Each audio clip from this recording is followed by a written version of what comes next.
السلام علیکم ورحمۃ اللہ وبرکاتہ۔ اتر پردیش کی رامپور سیٹ سے سماجوادی پارٹی کے رکن پارلیمنٹ مولانا محب اللہ ندوی نے سماجوادی پارٹی کے صدر اکھلیش یادو کے بارے میں بڑی بات کہی ہے۔ انہوں نے کہا کہ اکھلیش یادو نے مجھ جیسے ایک عام امام کو الیکشن لڑوایا ہے، ورنہ اکثر کہا جاتا ہے کہ جس کے پاس بہت پیسہ ہے یا وہ کسی بڑے سیاسی خاندان سے تعلق رکھتا ہے وہی سیاست میں آ سکتا ہے۔ انہوں نے کہا کہ میرے دل کی خواہش پوری ہو گئی ہے۔ ایس پی ایم پی نے ایک انٹرویو میں مختلف مسائل پر بات کی۔ اس دوران انہوں نے سماجوادی پارٹی، اعظم خان اور اکھلیش یادو کے بارے میں اپنی رائے کا اظہار کیا۔ ایم پی بننے پر انہوں نے کہا کہ عزت اور بے عزتی خدا کے ہاتھ میں ہیں، جو زیادہ خدمت کرے گا ان کا خیال رکھے گا، لوگوں کی خدمت کرے گا، دیکھیں وہ راتوں رات کہاں پہنچ گیا ہے۔ انہوں نے کہا میں ایسے لوگوں کے لیے کام کرتا تھا، مجھے کم ہی معلوم تھا کہ ایک دن اکھلیش جی کہیں گے کہ امام صاحب آپ رامپور سے آ کر الیکشن لڑے۔ میرے دل کی خواہش پوری ہو گئی ہے۔ میں ایک عام آدمی ہوں، وہ امام کے لیے ٹکٹ لے کر آئے اور ہر طبقے کے لوگ ہندو اور مسلمان مجھ سے ملنے آئے۔ سابق وزیر محمد اعظم خان کے بارے میں محب اللہ نے کہا کہ اعظم خان رامپور کے بڑے لیڈر ہیں، وہ پارٹی کے بڑے آدمی بھی ہیں، اگر وہ میری مخالفت کرتے تو میں جیت نہ پاتا، یہ سب کی رضامندی سے ہوا، سب نے ووٹ دیا ہے، ہماری ان یعنی اعظم خان سے کوئی دوری نہیں ہے، وہ ہماری پارٹی کے بڑے لیڈر ہیں۔ اس دوران انہوں نے سماجوادی پارٹی کو منتخب کرنے کے بارے میں بھی جواب دیا اور کہا کہ سوشلزم اور سماجوادی پارٹی ایک نقطۂ نظر ہے۔ ملائم سنگھ یادو سے لے کر اکھلیش یادو تک وہ جو کچھ بھی کر رہے ہیں وہ اس بات کو یقینی بنانا ہے کہ سب کو برابری ملے اور باہمی بھائی چارہ برقرار رہے، جو ہمارے آئین میں بھی ہیں۔ ہماری مسجد میں آنے والی نمازیوں میں ایس پی لیڈروں سے بھی ہمارے تعلقات تھے، اس لیے اس سے ہمیں سوشلزم کے تناظر کو سمجھنے میں مدد ملی۔ یو پی میں سوشلزم مضبوط ہوا ہے، اس کے لیے اکھلیش جی مبارکباد کے مستحق ہیں۔ ایس پی ایم پی نے کہا کہ رامپور کے ایم پی بننے کے بعد ان کی ترجیح شہر کی صحت اور تعلیم کے سطح کو بڑھانا ہے۔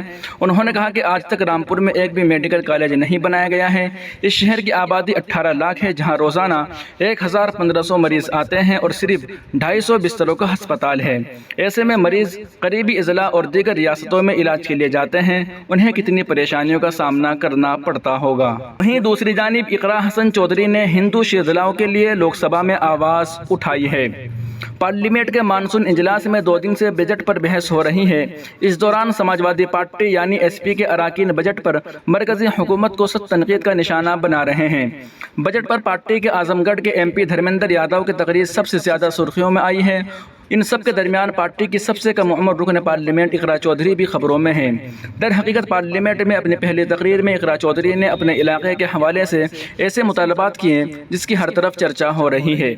کیرانہ سے سماجوادی پارٹی کے رکن پارلیمنٹ اقرا چودھری کو بولنے کا موقع ملا تو انہوں نے صرف اپنے علاقے کے مسائل کو اٹھایا۔ اقرا چودھری نے سب سے پہلے کہا کہ وزارت ریلوے سے متعلق مختلف مسائل ان کے علاقے یعنی کیرانہ میں عرصہ دراز سے زیر التوا ہیں، ان کی تکمیل عام لوگوں کی سہولت کے لیے بہت ضروری ہے۔ سب سے پہلے پانی پت، کیرانہ اور میرٹھ ریلوے روٹ کا کئی بار سروے ہو چکا ہے، لیکن ابھی تک اس پر کام شروع نہیں ہوا ہے۔ ہریانہ اور اتر پردیش کو براہ راست جوڑنے کے لیے یہ بہت ضروری ہے۔ اس کے بعد اقرا چودھری نے علاقے اور عام لوگوں سے متعلق ایک اور مسئلہ اٹھایا۔ اقرا نے مزید کہا کہ ہریانہ اور یو پی کو جوڑنے کے علاوہ شاملی سے پریاگ راج، شاملی سے ویشنو دیوی تک نئی ٹرینیں چلانا بہت ضروری ہے۔ لوگ ایک عرصے سے یہ مطالبہ کر رہے ہیں۔ پریاگ راج میں ہائی کورٹ کی موجودگی اور ویشنو دیوی ہندوؤں کے لیے ایک اہم یاتری مقام ہونے کی وجہ سے یہاں سے براہ راست رابطہ بہت ضروری ہے۔ اقرا یہیں نہیں رکی، دہلی، شاملی، سہارنپور ریلوے روٹ پر جنڈیری فاٹک اور رامپور فاٹک پر ریلوے پلوں کی تعمیر کا کام طویل عرصے سے زیر التوا ہے، ان دونوں کو تعمیر کرنا بہت ضروری ہے۔ اس کا بھی کافی عرصے سے مطالبہ تھا۔ وہیں ایک اور خبر سامنے آ رہی ہے کہ سنہری باغ مسجد کے امام کی درخواست پر ہائی کورٹ کا فیصلہ۔ نئی دہلی دہلی ہائی کورٹ نے بدھ کے روز سنہری باغ روڈ مسجد کے امام عبدالعزیز کی طرف سے این ڈی ایم سی یعنی نئی دہلی میونسپل کونسل کی طرف سے جاری کردہ عوامی نوٹس کے سلسلے میں دائر درخواست کو نمٹا دیا، جس میں مسجد کو ہٹانے کے لیے اعتراضات اور تجاویز طلب کی گئی تھی۔ این ڈی ایم سی نے دہلی ہائی کورٹ کو بتایا کہ سنہری باغ مسجد کو ہٹانے کی تجویز کے خلاف عوامی اعتراضات پر قانون کے مطابق غور کیا جائے گا۔ جسٹس پروشندر کمار کور نے بدھ کے روز عرضی کو نمٹاتے ہوئے کہا کوئی بھی حتمی فیصلہ لینے سے قبل درخواست گزار امام کے اعتراضات پر غور کیا جائے گا۔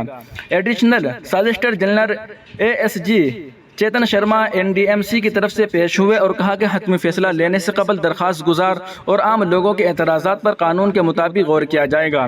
متعلقہ حکام کو اس معاملے کا علم ہے، اس لیے کوئی وجہ سامنے نہیں آتی۔ امام کے سینئر وکیل نے کہا کہ وہ درخواست واپس لے لیں گے اگر متعلقہ اتھارٹی کو ہدایت کی جاتی ہے کہ وہ قانون کے مطابق اعتراض پر فیصلہ کرے۔ عرضیہ سننے کے بعد بینچ نے درخواست نمٹا دی۔ بینچ نے کہا کہ متعلقہ اتھارٹی کو عوام کے اعتراضات اور تجاویز پر غور کرنا ہوگا۔ امام عبدالعزیز نے 24 دسمبر 2023 کو NDMC کے جاری کردہ پبلک نوٹس کو چیلنج کیا تھا۔ NDMC نے 150 سال پرانی سنہری باغ مسجد کے انہدام پر رائے مانگی تھی۔ درخواست گزار عبدالعزیز کے وکیل شعیب احمد نے بتایا کہ عدالت نے NDMC کی طرف سے کی گئی عرضی کو نوٹ کرنے کے بعد عرضی کو نمٹا دیا ہے۔ کسی بھی حتمی فیصلے تک پہنچنے سے پہلے ہمارے اعتراضات پر غور کیا جائے گا۔ امام عبدالعزیز نے نوٹس کو چیلنج کرتے ہوئے کہا تھا، یہ بغیر سوچے سمجھے اور بغیر تحقیق کے جاری کیا گیا ہے۔ سماعت کے دوران ASG نے کہا کہ کئی اعتراضات موصول ہوئے ہیں اور انہیں قانون کے مطابق دور کیا جائے گا۔ انہوں نے یہ بھی کہا کہ درخواست گزار کو درخواست دائر کرنے کا کوئی حق نہیں ہے، صرف دہلی وقف بورڈ اسے فائل کر سکتا ہے۔ جسٹس کور نے کہا کہ کوئی بھی شخص اعتراض کر سکتا ہے کیونکہ NDMC کی طرف سے جاری کردہ نوٹس ایک عوامی نوٹس ہے۔ اس سے پہلے دہلی پولیس نے کہا کہ درخواست بے اثر ہو گئی ہے کیونکہ ہٹانے سے متعلق معاملہ ہیریٹیج کمیٹی کو اس کی سفارش کے لیے بھیجا گیا ہے۔ 24 دسمبر 2023 کو ایک پبلک نوٹس شائع کیا گیا تھا جس میں سنہری باغ مسجد کو مسمار کرنے کے بارے میں رائے طلب کی گئی تھی تاکہ سائٹ پر ٹریفک کی بھیڑ کو کم کیا جا سکے۔ وہیں ایک اور خبر کے مطابق کانوڑ یاترا نیم پلیٹ تنازع سپریم کورٹ میں ایک بار پھر عرضی۔ ملک کی سیاست اس وقت کانوڑ یاترا میں الجھی ہوئی ہے۔ فی الحال کانوڑ یاترا کے راستے پر دکانداروں کو نیم پلیٹ لگانے کی ضرورت نہیں ہے۔ سپریم کورٹ نے نیم پلیٹ لگانے کی پابندی ختم کرنے کا حکم دیا تھا، تاہم اب سپریم کورٹ میں نیم پلیٹ کی حمایت میں درخواست دائر کر دی گئی ہے۔ درخواست گزار کا کہنا ہے کہ اس معاملے کو زبردستی فرقہ وارانہ رنگ دینے کی کوشش کی جا رہی ہے۔ انہوں نے خود کو اس معاملے میں فریق بنانے کا بھی مطالبہ کیا ہے۔ مظفر نگر پولیس کی ہدایات کی حمایت کرتے ہوئے عرضی گزار سرجیت سنگھ یادو کا کہنا ہے کہ نیم پلیٹ لگانے کی ہدایات شیو بھکتوں کی سہولت، ان کے عقیدے اور امن و امان کو برقرار رکھنے کے لیے دی گئی ہے۔ عدالت میں دائر درخواستوں میں بغیر کسی وجہ کے اسے فرقہ وارانہ رنگ دینے کی کوشش کی گئی ہے۔ درخواست گزار کا کہنا ہے کہ اس معاملے پر عدالت میں دائر درخواست کرنے والے دکاندار نہیں بلکہ وہ لوگ ہیں جو اسے سیاسی رنگ دینا چاہتے ہیں۔ شیو بھکتوں کے بنیادی حقوق کا حوالہ دیتے ہوئے عرضی گزار نے مطالبہ کیا ہے کہ اسے اس معاملے میں فریق بنایا جائے اور ان کی بات سنی جائے۔ سپریم کورٹ نے اس معاملے پر سماعت کے دوران کہا ہے کہ مذکورہ ہدایات پر عمل درآمد روکنے کے لیے عبوری حکم جاری کرنا مناسب ہے۔ کھانا فروش بشمول ڈھابہ مالکان، پھل فروش، ہاکروں کو کھانے کی قسم یا اجزاء ظاہر کرنے کی ضرورت ہو سکتی ہے، لیکن مالکان کی شناخت ظاہر کرنے پر مجبور نہیں کیا جانا چاہیے۔ فی الحال سپریم کورٹ نے اتر پردیش اور اتراکھنڈ کی حکومت کو بھی نوٹس جاری کیا ہے۔ عدالت نے کہا کہ اگر درخواست گزار دیگر ریاستوں کو شامل کرتے ہیں تو ان ریاستوں کو بھی نوٹس جاری کیا جائے گا۔ گزشتہ ہفتے مظفر نگر پولیس نے کانوڑ یاترا کے راستے پر واقع تمام کھانے پینے والوں کو اپنے مالکان کے نیم پلیٹ لگانے کی ہدایت دی تھی۔ بعد میں یوگی آدتیہ ناتھ کی قیادت والی اتر پردیش حکومت نے اس حکم کو پوری ریاست میں نافذ کیا۔ اتراکھنڈ حکومت نے بھی اس سلسلے میں حکم جاری کیا تھا۔